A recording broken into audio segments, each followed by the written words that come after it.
segala puji syukur kita panjatkan atas rahmat serta hidayah Allah Subhanahu wa taala.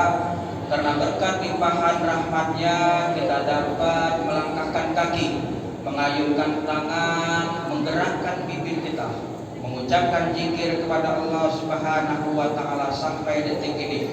Allah masih berikan kesehatan. Tidak lain dengan nikmat itu. Tidak ada yang dapat kita balas dengan seluruh nikmat yang Allah berikan kepada kita kecuali dengan mengucapkan Alhamdulillahirabbil alamin. Salawat beserta salam tak lupa Allah senantiasa melantunkan salam kepada junjungan kita Nabi Agung, Nabi besar Nabi Muhammad sallallahu alaihi wasallam. Karena berkat perjuangan beliaulah kita dapat merasakan indahnya iman dan Islam pada saat ini. Ibu, bapak, jamaah yang selalu dalam lindungan Allah Subhanahu wa taala.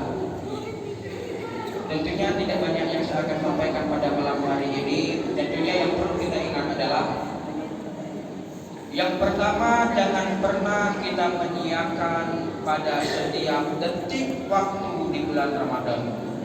Karena apa, Bu? Pak, karena di bulan Ramadan adalah di mana seluruh umat manusia, seluruh hamba Allah Subhanahu wa taala mendapatkan segala kelebihan pahala, mendapatkan pahala yang berlipat ganda dari Allah Subhanahu wa taala. Tentunya tidak secara cuma-cuma. Tentunya untuk mendapatkan pahala yang berlipat ganda itu butuh proses. Mungkin ibu, bapak, saya ngobrol dengan pengurus masjid tadi, ada yang petani sayuran, ada yang kopi, lanjutkan selama di bulan Ramadan. Karena itu akan mendatangkan keberkahan.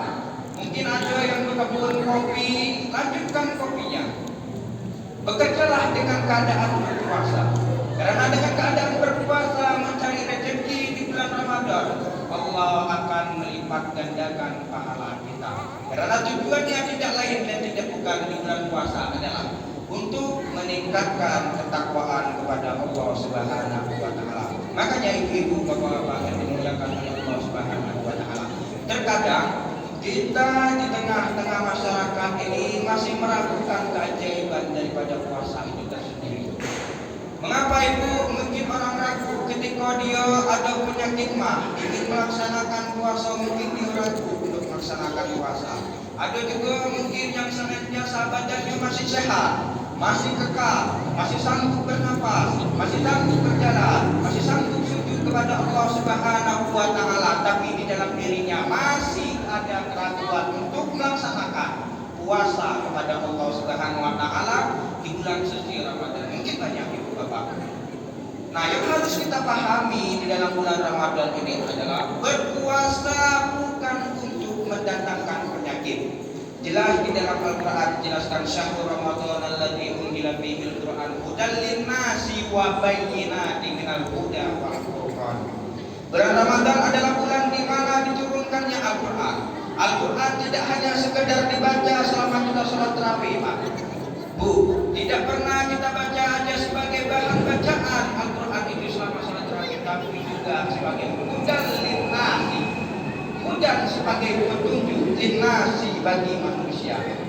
Di dalam hadis juga disebutkan bahwasanya Al-Quran tidak hanya sebagai petunjuk jalan umat manusia, tapi huwa syifa'un, tapi dia juga sebagai obat.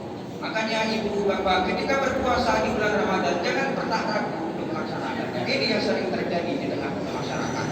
Puasa adalah di mana bentuk kita untuk menyembuhkan diri dan juga sebagai obat. Mulai dari bacaan Quran yang kita bacakan, ini juga obat. Mulai dari penyakit hati, penyakit lambung dan hal lain sebagainya. Tidak ada cerita ibu bapak orang yang tidak makan seharian penuh dia meninggal.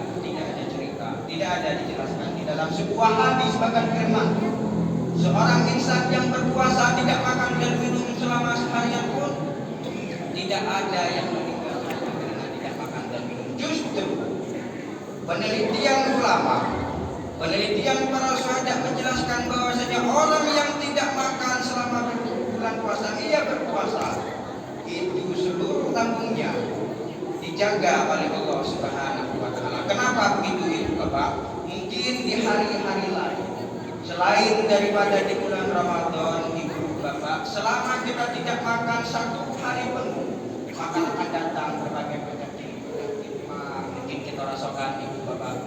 Ada lagi penyakit demam ketika di bulan lain.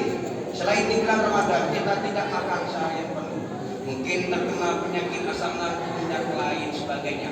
Tapi di bulan Ramadan, keistimewaan di bulan Ramadan, kita tidak makan dari seharian penuh, dari pagi sampai sore, sampai menjelang maghrib. Terus maghribnya kita dituntun untuk beribadah, melaksanakan salat tarawih kepada Allah. Maka itu tidak lain, dijaga oleh Allah, tidak pernah kita merasakan sakit sedikit. Maka itulah keajaiban di bulan Ramadan, Ibu Bapak, yang dimuliakan oleh Allah Subhanahu wa Ta'ala. Di bulan Ramadan adalah tidak hanya sekedar iman kita yang dijaga oleh Allah, tapi mulai dari seluruh bagian tubuh kita, tangan kita, gerak dari hidup kita, ketipan mata kita dijaga oleh Allah Subhanahu wa Ta'ala. Jangan takut dengan ketetapan dan pembicaraan manusia. Kenapa kata Allah? Innama amru idza arada syai'an ayyaqula lahu kun fayakun.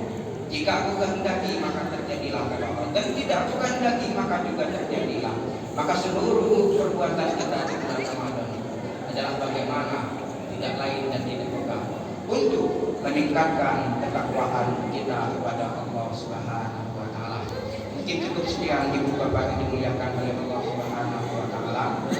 Pesan yang terakhir yang dapat kita ambil adalah teruslah. Mungkin ada yang sebagai petani kopi, lanjutkan petani bersama dalam keadaan berpuasa.